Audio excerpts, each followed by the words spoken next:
আসসালামু আলাইকুম। সংবাদে আপনাদের সবাইকে স্বাগত জানাচ্ছি। আমি ফিরোজ তোহা। শুরুতেই আরবে কেবলস সংবাদ শিরোনাম জানিয়ে দেব এই মুহূর্তে হাতে পাওয়া সর্বশেষ গুরুত্বপূর্ণ আপডেট বাংলা সংবাদ। শুরুতেই থাকছে নিউ ইয়র্কে জয়শঙ্করের সঙ্গে বৈঠকে পররাষ্ট্র উপদেষ্টা। জাতিসংঘের সাধারণ অধিবেশনের ফাঁকে নিউ ইয়র্কে বৈঠকে বসেছেন অন্তর্বর্তী সরকারের পররাষ্ট্র বিষয়ক উপদেষ্টা মোহাম্মদ তৌহিদ হোসেন ও ভারতের পররাষ্ট্রমন্ত্রী এস জয়শঙ্কর। যুক্তরাষ্ট্রের স্থানীয় সময় সন্ধ্যা 7:30টায় তাদের বৈঠক শুরু হয়। এবারে জানাবো, স্ত্রীকে গলা টিপে হত্যা, স্বামী পলাতক। মোংলায় ভাড়া বাসা থেকে আনিকা নামের এক গৃহবধূর লাশ উদ্ধার করেছে পুলিশ।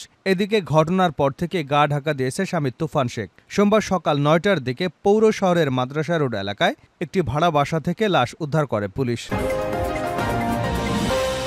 জানাবো, মাসা বাণীকাটের গাড়িবহরে হামলায় চার্জশিটভুক্ত আসামি সিয়াম গ্রেপ্তার।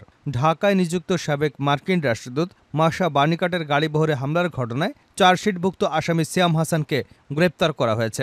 সোমবার রাত 11:30টার দিকে রাজধানীর মোহাম্মদপুরের তাজমহল রোড এলাকা থেকে তাকে গ্রেপ্তার করে ঢাকা মহানগর গোয়েন্দা পুলিশ। রাতে গ্রেপ্তারের বিষয়টি নিশ্চিত করেছেন ডিএমপির মিডিয়া অ্যান্ড পাবলিক রিলেশনস বিভাগের উপপুলিশ কমিশনার মোহাম্মদ তালিবুর রহমান। জানিয়ে দিব, শেখ হাসিনার স্বঘোষিত প্রধানমন্ত্রী ছিলেন ইসলামী আন্দোলন বাংলাদেশের আমির ও চরমোনাই পীর মুফতি সৈয়দ মোহাম্মদ রেজাউল করিম বলেছেন, শেখ হাসিনা আমাদের দেশের স্বঘোষিত প্রধানমন্ত্রী ছিলেন। আমরা কখনই তাকে প্রধানমন্ত্রী বলতাম না। মোদি যখন শপথ গ্রহণ করেনি তখন তার সঙ্গে শেখ হাসিনা অন্ধকারের মধ্যে 10টা সমঝোতা চুক্তি স্বাক্ষর করেছে। তার একটা চুক্তিও বাংলাদেশের স্বার্থের জন্য করেনি। এদিকে বিদেশি চক্রান্তে গার্মেন্টসে অস্থিরতা। রপ্তানিমুখী তৈরি পোশাক শিল্প এখন সংকটে। কথায় কথায় কারখানায় বিক্ষোভ, ধর্মঘট, আন্দোলন আর দাবি দেওয়ার কবলে পড়ে ক্রয়াদেশ এবং উৎপাদন ঝুঁকিতে। নানা ছোটয় কর্মীরা অপরিচালিত ইস্যু সামনে এনে কারখানা বন্ধ করে দেওয়ার ফলে খারাপ বার্তা যাচ্ছে বহির্বিশ্বে। বৈদেশিক মুদ্রা আয়ের অন্যতম প্রধান এই খাত নিয়ে এখন প্রশ্ন উঠেছে ষড়যন্ত্রের। এবং সর্বশেষ জানাবো আন্তর্জাতিক সংবাদ। ইসরায়েলি সামরিক ঘাঁটিতে হিজবুল্লাহর ক্ষেপণাস্ত্র হামলা। দক্ষিণ লেবাননে ইসরায়েলি বাহিনীর মারাত্মক বোমা হামলার জবাব হিসেবে ইতিমধ্যেই তেল আবিব সহ ইসরায়েলের বিভিন্ন অঞ্চলে ক্ষেপণাস্ত্র হামলা চালিয়েছে হিজবুল্লাহ। এর মধ্যে 3টি সামরিক ঘাঁটিও রয়েছে। এতক্ষণ শিরোনাম শুনছিলেন, এবার বিস্তারিত। প্রিয় দর্শক, আপনি যদি এই চ্যানেলে নতুন হয়ে থাকেন, ভিডিওটি দেখতে দেখতে চ্যানেলটি সাবস্ক্রাইব করে আমাদের সঙ্গে থাকুন। আর এই ভিডিও সম্পর্কে আপনি আপনার মূল্যবান মতামতটি কমেন্ট বক্সে জানিয়ে দিন। আর হ্যাঁ প্রিয় দর্শক, জানিয়ে দিন ভিডিওটি কোথা থেকে দেখছেন। নিউ ইয়র্কে জয়শঙ্করের সঙ্গে বৈঠকে পররাষ্ট্র উপদেষ্টা। জাতিসংঘের সাধারণ অধিবেশনের ফাঁকে নিউ ইয়র্কে বৈঠকে বসেছেন অন্তর্বর্তী সরকারের পররাষ্ট্র বিষয়ক উপদেষ্টা মোহাম্মদ তৌহিদ হোসেন এবং ভারতের পররাষ্ট্রমন্ত্রী এস জয়শঙ্কর। যুক্তরাষ্ট্রের স্থানীয় সময় সন্ধ্যা 7:30টায় তাদের এই বৈঠক শুরু হয়। জানা গেছে, শেখ হাসিনার পতনের পর বাংলাদেশের সংখ্যালঘু ইস্যু, সীমান্ত হত্যা, পানি ব্যবস্থাপনা, ইলিশ রপ্তানি, বাংলাদেশি নাগরিকদের ভারতীয় ভিসা না দেওয়া নিয়ে সামাজিক যোগাযোগ মাধ্যমে সত্য মিথ্যার মিশ্রণে নানা তর্ক বিতর্ক চলছে। এ নিয়ে ঢাকা দিল্লির সম্পর্কে নেতিবাচক প্রভাব ফেলেছে। এমন পরিস্থিতিতে এই সংশ্লিষ্ট বিষয়গুলো নিয়েই আলোচনা হবে বলে জানা গেছে। এই রিপোর্ট হাতে আসা পর্যন্ত বৈঠক চলমান ছিল। এর আগে ঢাকায় গত শনিবার পররাষ্ট্র উপদেষ্টা তৌহিদ হোসেন এক সংবাদ সম্মেলনে বলেছিলেন, ভারতের সঙ্গে সম্পর্কের ক্ষেত্রে একটুখানি টানাপোড়েন চলছে। এটা কিন্তু স্বীকার করতে হবে। সমস্যার সমাধান করতে হলে অস্বীকার করলে চলবে না। আমরা অবশ্যই চেষ্টা করব সেই টানাপোড়েন যেন পেছনে ফেলতে পারি এবং একটি কাজের সম্পর্ক তৈরি হয়। স্ত্রীকে গলা টিপে হত্যা, স্বামী পলাতক। মোংলায় ভাড়া বাসা থেকে আনিকা নামের এক গৃহবধূর লাশ উদ্ধার করেছে পুলিশ। এদিকে ঘটনার পর থেকে গা ঢাকা দিয়েছে স্বামী তুফান শেখ। সোমবার সকাল 9টার দিকে পৌর শহরের মাদ্রাসা রোড এলাকায় একটি ভাড়া বাসা থেকে লাশ উদ্ধার করে পুলিশ। নিহত আনিকা খুলনা দৌলতপুরের দারোগা পুকুর পাড়ের পাবলা এলাকার আনিসুর রহমানের মেয়ে এবং একই এলাকার কামাল শেখের ছেলে তুফান শেখের স্ত্রী। নিহত আনিকার মা বলেন, পরিচয় গোপন রেখে 5 বছর আগে সম্পর্ক করে ঢাকায় নিয়ে বিবাহ করে তুফান। জামাই তুফান তখন কোনো কাজ করত না। তা নিয়ে সংসারের মধ্যে ঝগড়া হতো। কয়েকদিন আগেও আমার মেয়েকে মেরে মাথা ফাটিয়ে দিয়েছে তুফান। তার সংসারে 5 বছরের তাসনিমা নামের একটি কন্যা সন্তান রয়েছে। জামাই আমাকে প্রায় বলতো, রাগ হয়ে গেলে কোনো সময় যেন আমার মেয়েকে মেরে ফেলবে। আমার মেয়েকে গলা টিপে জামাই মেরে ফেলেছে, আমি হত্যাকাণ্ডের বিচার চাই। এ বিষয়ে মোংলা থানার OC K M Azizur Rahman বলেন, পৌর শহরের মাদ্রাসা রোড এলাকায় ভাড়া বাসা থেকে এক গৃহবধূর লাশ উদ্ধার করা হয়েছে। আমাদের কাছে মনে হয়েছে এটি হত্যাকাণ্ড। ময়নাতদন্তের পর জানা যাবে হত্যাকাণ্ড নাকি আত্মহত্যা। ঘটনার পর থেকে তার স্বামী পলাতক রয়েছে। তাকে ধরার জন্য পুলিশের অভিযান চলমান আছে।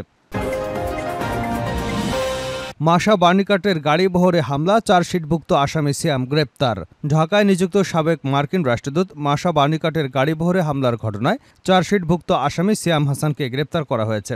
সোমবার রাত 11:30টার দিকে রাজধানীর মোহাম্মদপুরের তাজমহল রোড এলাকা থেকে তাকে গ্রেপ্তার করে ঢাকা মহানগর গোয়েন্দা পুলিশ।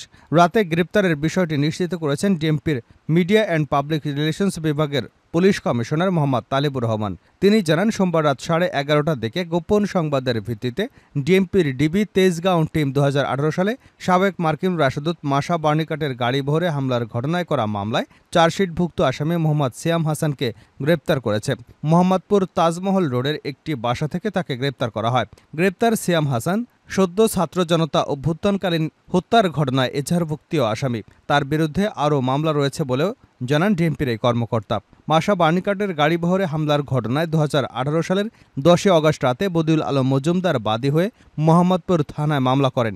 2021 সালের 18 জানুয়ারি মামলার তদন্ত কর্মকর্তা পুলিশ পরিদর্শক নিরস্ত্র মোহাম্মদ আব্দুর রৌফ আদালতে চার্জশিট দাখিল করেন।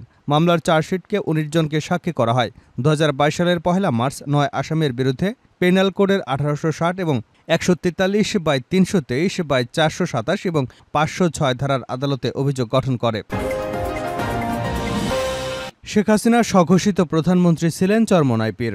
ইসলামী আন্দোলন বাংলাদেশের আমির ও চরমোনাই পীর মুফতি মোহাম্মদ রেজাউল করিম বলেছেন, শেখ হাসিনা আমাদের দেশের স্বঘোষিত প্রধানমন্ত্রী ছিলেন। আমরা কখনই তাকে প্রধানমন্ত্রী বলতাম না। মোদি যখন শপথ গ্রহণ করে নাই, তখন তার সঙ্গে শেখ হাসিনা অন্ধকারের মধ্যে 10টা সমঝোতা চুক্তি স্বাক্ষর করেছে। তার একটা চুক্তিও বাংলাদেশের স্বার্থের জন্য করেনি। সোমবার বিকেলে মাদারীপুর রাজৌর উপজেলার টেকেরহাট বন্দরে বাসস্ট্যান্ড ইসলামী আন্দোলন বাংলাদেশের গণসমাবেশে প্রধান অতিথির বক্তব্যে তিনি এসব কথা বলেন। মুফতি সৈয়দ মোহাম্মদ রেজাউল করিম বলেন, যে দেশের মধ্যে 92% মুসলমান বসবাস করে, কিন্তু সেই দেশের মধ্যে মুসলমান আলেম ওলামাদের স্বাধীনভাবে কতটুকু বলার সুযোগ পাননি। ইসলামী আন্দোলন বাংলাদেশের এমন এক নীতি আদর্শ লালন করে, যে নীতি আদর্শের মাধ্যমে দুনিয়াতে শান্তি, আখিরাতে মুক্তি। এই বাংলাদেশে 53 বছর বয়সে বহু উত্থান পতন হয়েছে।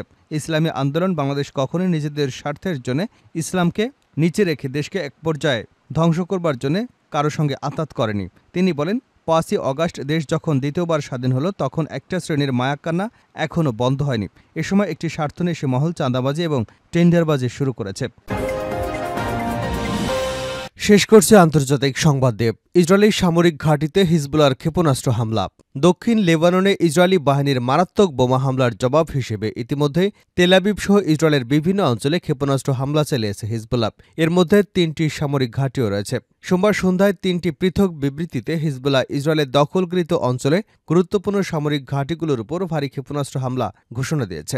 বিবৃতিতে জানানো হয়েছে, গাজা উপত্যকায় ফিলিস্তিনি প্রতিরোধ আন্দোলনের প্রতি সমর্থন এবং লেবানন ও তার জনগণকে রক্ষার উদ্দেশ্যে হিজবুল্লাহ দখলকৃত অঞ্চলের বিভিন্ন গুরুত্বপূর্ণ সামরিক অবস্থানে কয়েক ডজন ক্ষেপণাস্ত্র নিক্ষেপ করা হয়েছে।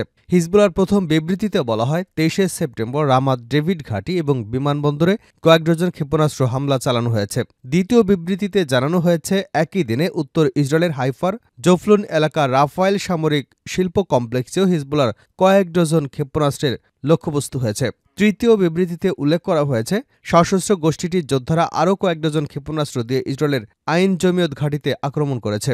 হিজবুল্লাহ এই হামলাগুলোকে ফিলিস্তিনিদের প্রতিরোধ এবং লেবাননের প্রতিরক্ষার অংশ হিসেবে অভিহিত করেছে। এর আগে সোমবার সকালে দক্ষিণ লেবাননে চালানো ইসরায়েলি বাহিনীর হামলায় অন্তত 1300 মানুষ নিহত হয়েছে। লেবাননের স্বাস্থ্য মন্ত্রণালয়ের মতে, এ হামলায় 275 জন নিহত এবং 1024 জন আহত হয়েছেন। ইসরায়েলের হামলাগুলো লেবাননের দক্ষিণের গ্রাম এবং শহরগুলোতে ব্যাপক ধ্বংসযজ্ঞ চালিয়েছে এবং এতে আরও প্রাণহানির আশঙ্কা করা হয়েছে।